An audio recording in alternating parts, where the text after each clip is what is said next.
Hi. Imagine a nice dinner with friends at home. Suddenly, lights go out. The radio falls silent. First you're surprised. What's happening? But you're sure you know power will be back on in a few seconds or minutes. You've had some glasses of wine, so you use the opportunity to visit the restroom, and after flushing, miss the familiar sound of water refilling the tank. Now you're pissed and want some news. Unfortunately, TV, internet, and telephone lines and mobile networks are down almost entirely. You start searching for a flashlight or candles and for a battery-powered radio. Hands up, who would have one at home? Yeah, that's average, like 10% or so. But you're still not worried, because you know power will be back on. You turn the dinner in a nice candlelit dinner and are optimistic because you have been camping some summers, so you know how to cope without modern life's comforts for a few hours. And when you wake up next morning, everything will be okay anyway. But when you do wake up the next morning, electricity is still gone. Now you get nervous. First thing you want to do is get some food and water from the supermarket. But as it turns out, it's closed. What happened? Never before in the history of mankind, so many people have lived so comfortably, healthily, and secure as today. But this life comes at a price. Never before has 1 billion of people relied so heavily on the smooth functioning of highly developed and precisely coordinated technologies as in today's developed societies. Every part of modern society mutually depends on many other parts in extent never seen before.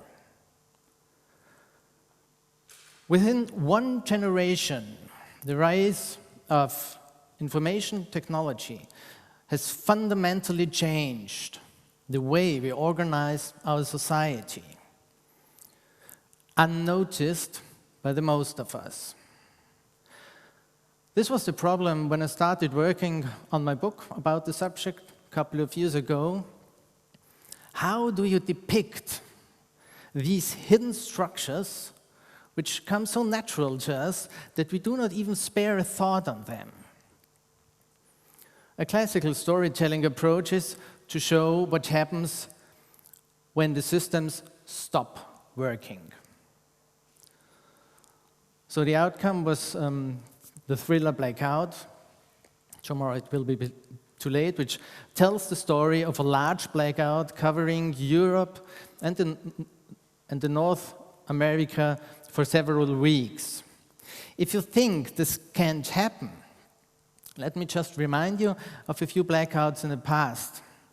In 2003, a single tree falling on a power line in Switzerland caused the then poorly organized Italian power grid to collapse, plunging the country into a 24-hour blackout. One single tree on one line in Switzerland. In 2006, the passage of a cruise liner in northern Germany from its inland dockyard to the sea, crossing a power line, led to an hour-long blackout through half of Europe, from Germany to Spain. With the growing complexity of the power grids to a smart grid, larger events are more likely to occur. So, Let's have a look at today's structures and systems to get an idea what tomorrow's might look like. As an example, I'll use the milk production, delivering, and selling process.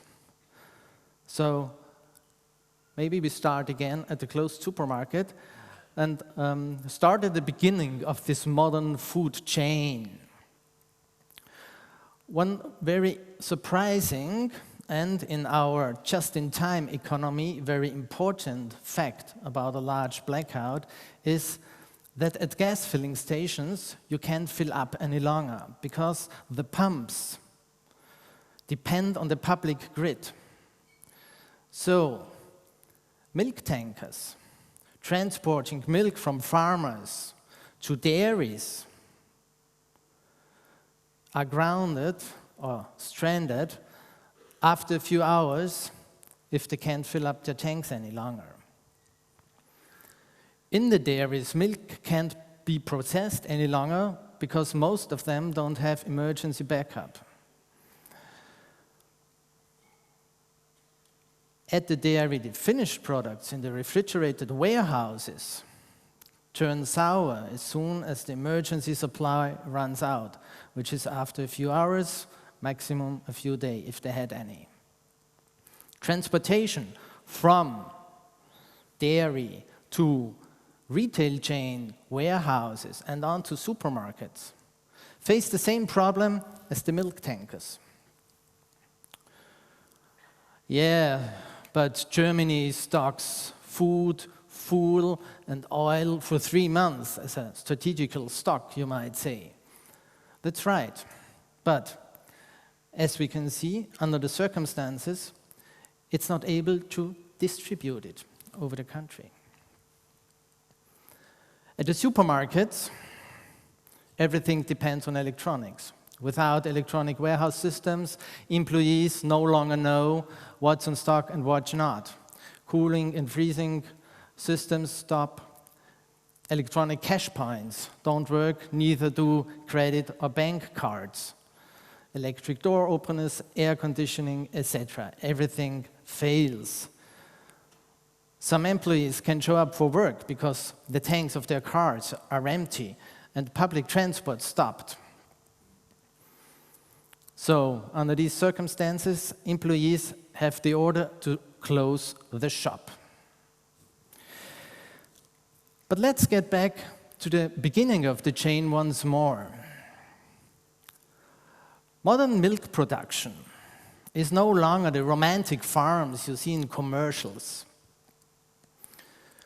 They are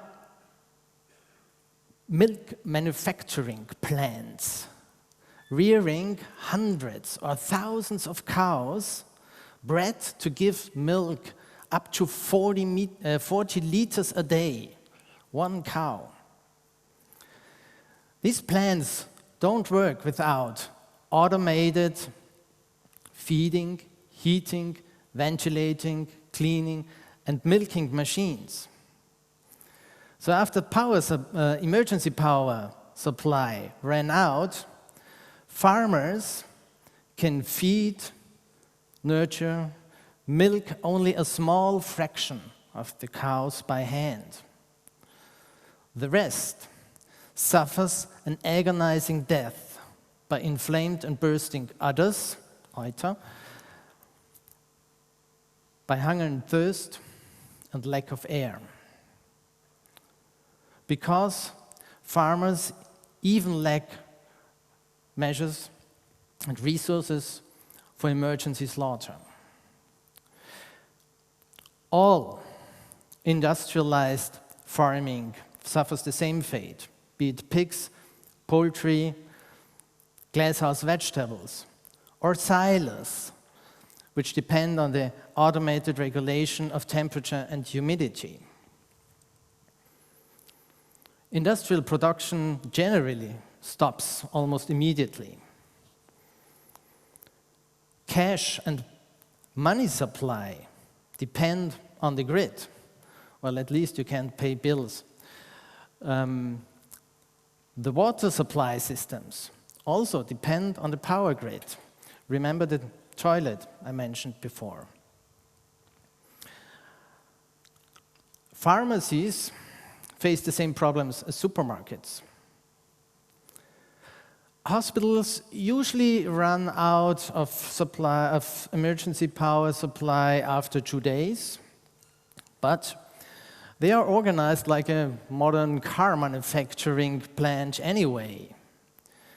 So they are provided with medication, food, clothes, and other stuff every day by external service providers whose employees no longer show up for work, whose cars no longer drive, whose machines no longer work.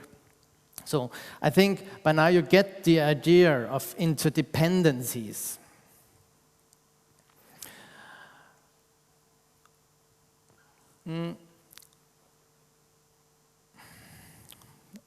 Now I have my own blackout. We only can have a rough guess about people's behavior.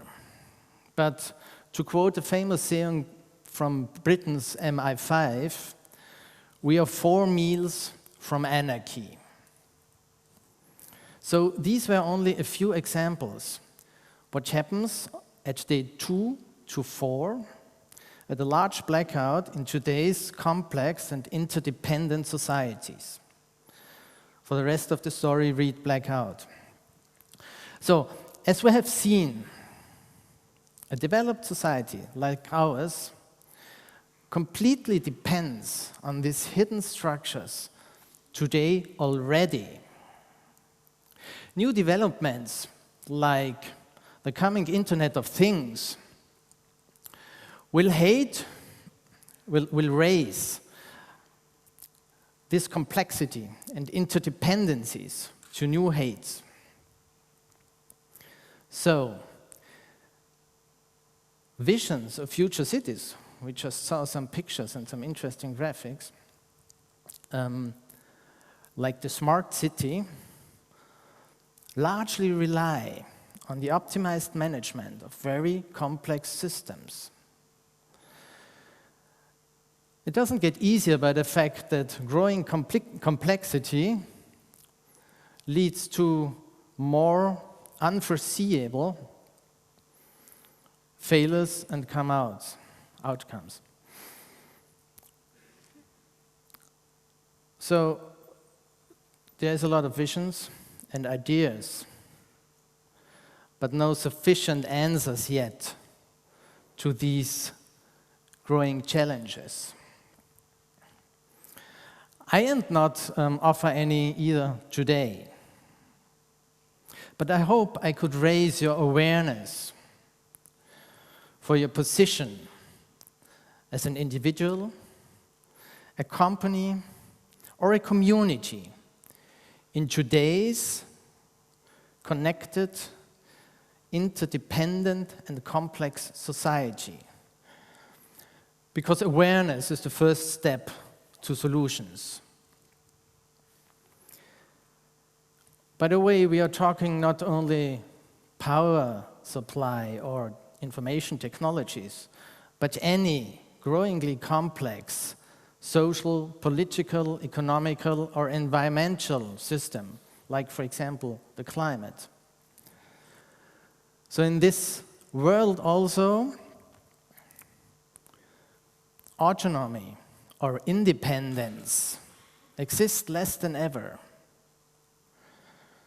Even if you drop out and retreat to the woods, because like pollution or climate change will affect there too.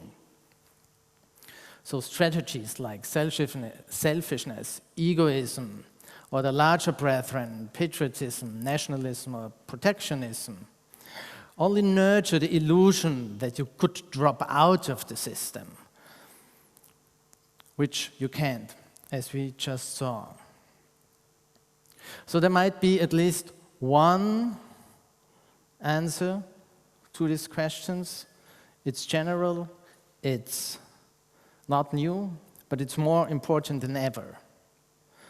Talk, share, exchange, collaborate, like we do here today, because it's the first and crucial strategy on every level, individual, local, national, or international, in order to bring brighter times to every one of us. Thank you.